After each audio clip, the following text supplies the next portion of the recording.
Hello, all of you vaingloriously wonderful people. This is the Willard Outreach faction, and I'm about to find out if it'll off-road.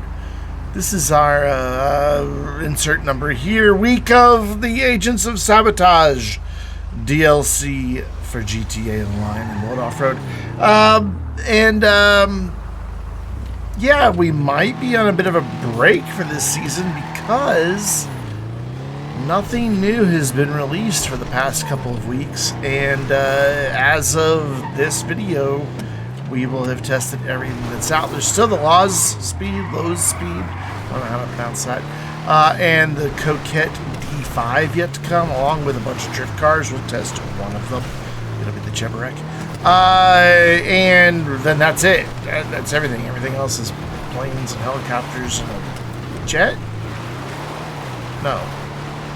Helicopter, 2 planes. Yeah, helicopter, 2 planes. And you know, so we're looking to really test those a little bit off-road. Though I do have a thought about testing the new lift helicopter. It's not a cargo bomb, but I mean, it is a cargo bomb, but it's a beefy cargo bomb. Does the same thing as a cargo bomb. Anyway, so we may be on a little bit of a break. We might jump back into some older DLCs. We still have like the Diamond and back. Like Real War and stuff like that, a lot of cars that we never tested. So we may jump into those. But for today, we are back in the Willard faction. We saw this a few weeks ago when it was snowing in GTA Online and we tested it. And it didn't do so well. I mean, it's based on a muscle car / lowrider. And it was in the snow, so you can't really expect a whole lot.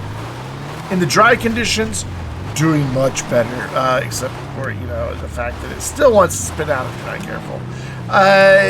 But it's still doing much better. And, spoilers, it doesn't DNF at the top of the mountain like it did in the snow.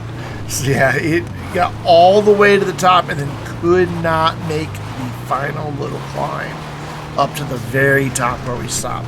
Up by the platform, viewing platform and all that. You just couldn't do it.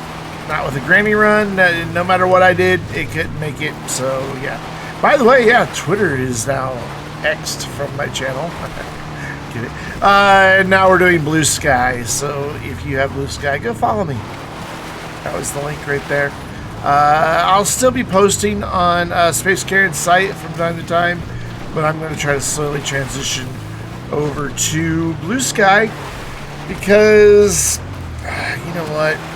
Yeah, we're more than 30 seconds of the video. Fuck Elon Musk. Fucking Nazi bastard. Anyway,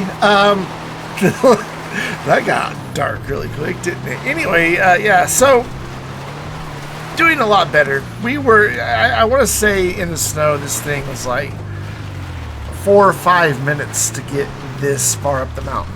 And then just right up. No struggle. It couldn't go up this little bit at all. But we are up to the top of Mount Chiliad, 2 minutes, 57 seconds. So, will it off-road? Ding indeed. You know what? Since it's a lowrider, we may as well, right? Yeah. Why not?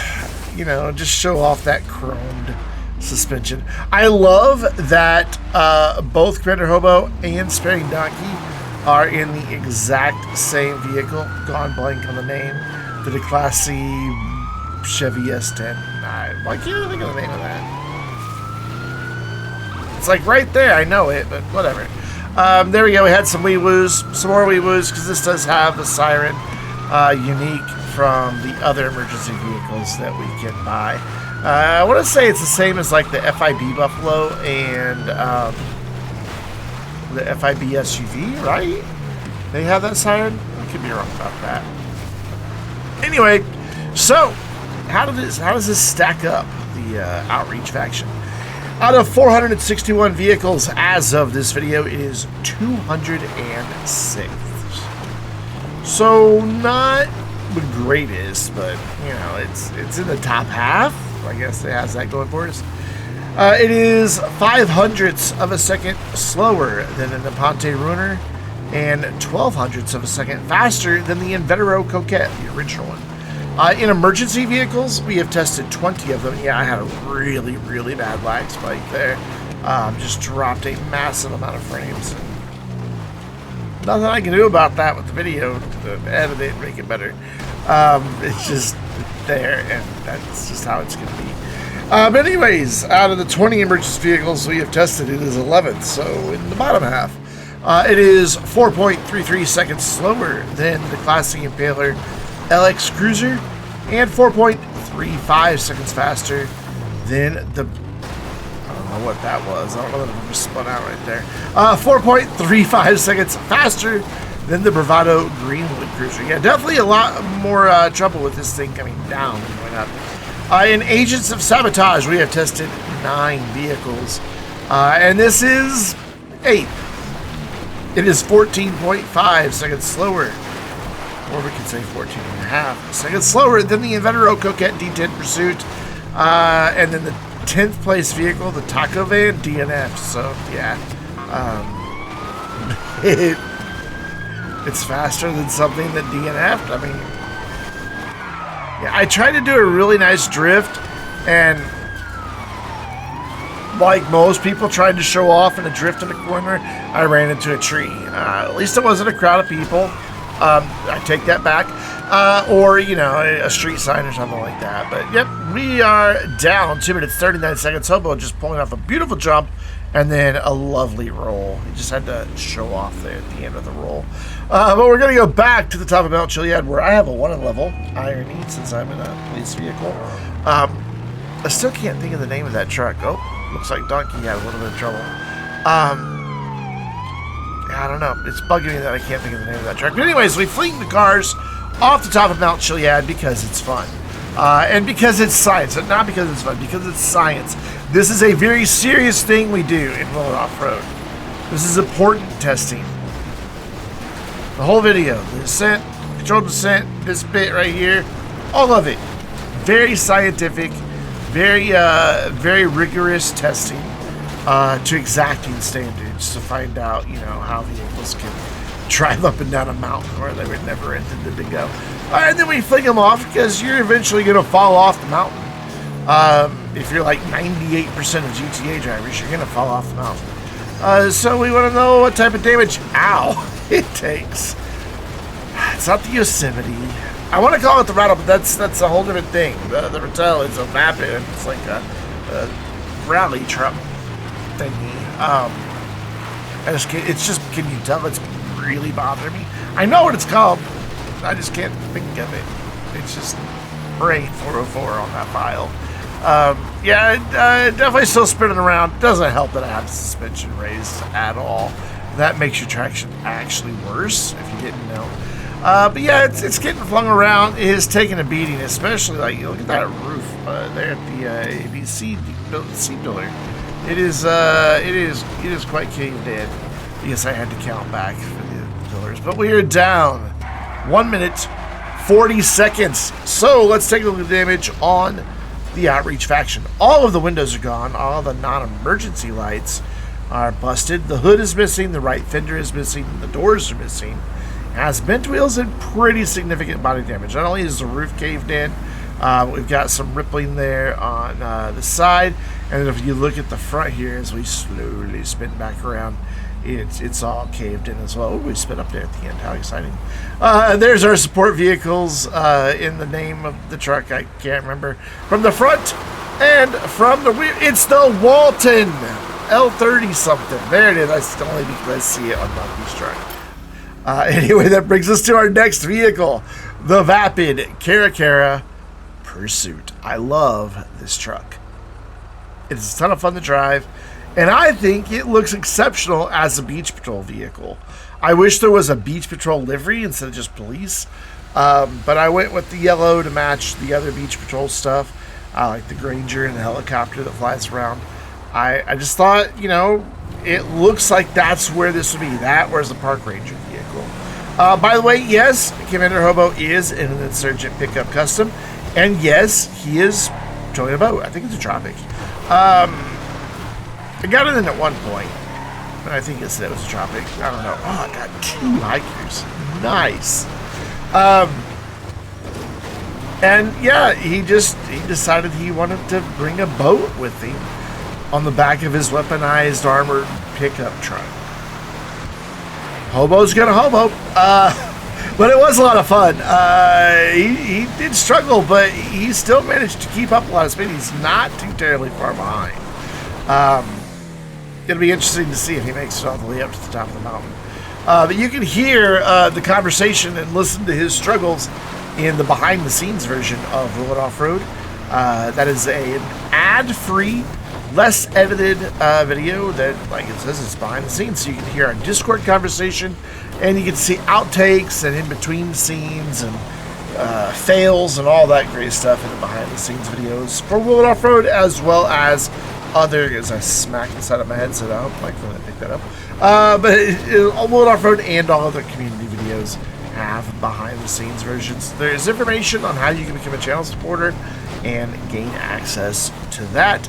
Also down below is a link to the spreadsheet where all the vehicles we've ever tested in Willard Off-Road are listed by all the vehicles, then broken down by class, then by snow, and then by DLC. There's also a link to Willard Off-Road Bingo that you can play, and there's a link to the Discord. Yes, thank you, on-screen pop-up. But for Bingo, you just click on generate a new card once you land on that site, and if a thing happens in the video that's on your card, you tap or click on it, and if you get Bingo, you let us know in the comments, and you'll be our 6th ever winner. And yes, we want you in the Vainglorious Discord server. We have a lot of great people there. If you are a regular here on my channel, you're already part of the community, so you may as well make it official and join the Discord. What are you waiting for? I say this every week, and yet you still haven't joined. Hey, knock it off, get in the Discord. Look at this time. We are already up. This thing, it didn't feel fast at the moment, but then I did a timer, and we're up 226. So Willard Off-Road? Yeah, and yes, Hobo did make it up with the boat, and it is still on the trailer. We've just got some desync going on. For me, it's really far forward, but you can see in his view here in just a second, it is a normal spot. I don't think it stays with him for very long, however. I think this first little bit gets it. I'm watching his footage instead of mine. Oh yeah, the boat fell off. That's sad. He still has the trailer, but the boat's gone. That's sad. Yeah, he's just gonna go on without it. Oh well, at least he has a boat trailer. That's pretty freaking awesome. But yeah, this thing just absolutely flew up the mountain. Once again, it was a bit more of a challenge going back down than coming up. By the way, lovely sunrise descent. Love these. So that 226 is good for, out of 461 vehicles, 18th. So in the top 20, not many vehicles. Well, obviously not many vehicles. That's just a dumb statement. Not many vehicles can get into the top 20 because there's only 20 spots there. What I meant to say is it's not often we have something break into the top 20. Man, I just need to stop. Hey, maybe in April. Anyways, it is 67 hundredths of a second slower than the Ubermacht Reinhardt and 12 hundredths of a second faster than the Canis Camacho. In emergency vehicles, out of the 20 that we have tested, it is the new #1. It is 3.2 seconds faster than the Canis Terminus Patrol. So interesting that it bumped 2 different Canis vehicles out of their spots. And in terms of Agents of Sabotage, out of the 9 vehicles we've tested, it is also first there, coming in at 0.6 of a second faster than the Vapid Firebolt ASP, so the other Vapid pickup truck that we received. Somewhere along the way, Hobo lost his trailer. I don't know. I was looking over to my right-hand monitor, looking at numbers, and I don't know when it happened. He's also apparently gotten lost coming down the mountain. Because what was that I just did? I don't even know. I don't know what caused it. But this thing is a lot of fun. Fantastic truck for off-roading, and it has wheeloos. So that makes it perfect, I think. I'm not sure. I think it does. But we're down 222. So we are going to go back to the top of the mountain. We did not wait for Commander Hobo's jump. I did wait. I waited and waited and waited and waited for him to get to the bottom of the mountain. And then he got into a head-on collision with Sparing Donkey, and then didn't have a whole lot of speed, and then somehow misjudged the jump and hit the big freaking telephone pole that's there. So I waited forever for nothing. By the way, I am going to get absolutely assaulted by this insurgent. And pay attention just to the weight difference here. Like, anytime I hit him, it's like I do nothing. I don't move his vehicle. It doesn't flinch a bit. But when he hits me, it takes my health. Did you see that? If not, go back and rewatch it. Like, that was a pretty big hit to my health when he slammed into my truck just then. I probably would have gotten injured again just there. Cracks me up that when you're in car crashes in GTA, you can actually take damage. Just certain ones, not all of them. They've got to be pretty severe. But because of the hits from Hobo and the hit, look at that. See, I'm hitting him and it's just nothing. No, it's like I may as well just not even be hitting him. It just does nothing to him. But look at the damage he's done to me. I actually have engine damage. It's been a long time since I've heard an engine rattle in Willard Offroad. I don't know if like the 100% armor just prevents that now. But if you look, there is smoke coming out from underneath the hood, so that engine is damaged, and it does backfire at one point. I forget exactly where. I think it's right as I try to go up and over the out of the ditch and over the woodpile, which I'll fail. Don't worry, but I think it's when I try to get back out that it backfires. I'm not sure. I know it backfired at some point when I had about... Yeah, there it was. It was a little tiny one, but it was a backfire.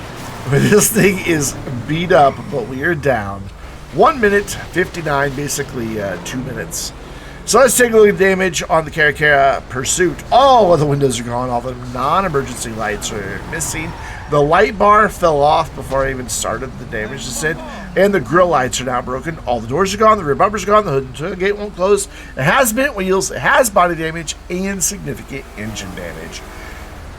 It's a lot. We'll take a look at our support vehicles once again. And while we do, I want to say thank you so much for joining me today. There are thousands of things you could have done with your time today, and you chose to hang out with us for Willard Offroad, and I greatly appreciate it. We'll be back as soon as there's new vehicles to test, or when we decide to do some old DLC vehicles. But until next time, I'm Brandon, reminding you to stay vainglorious.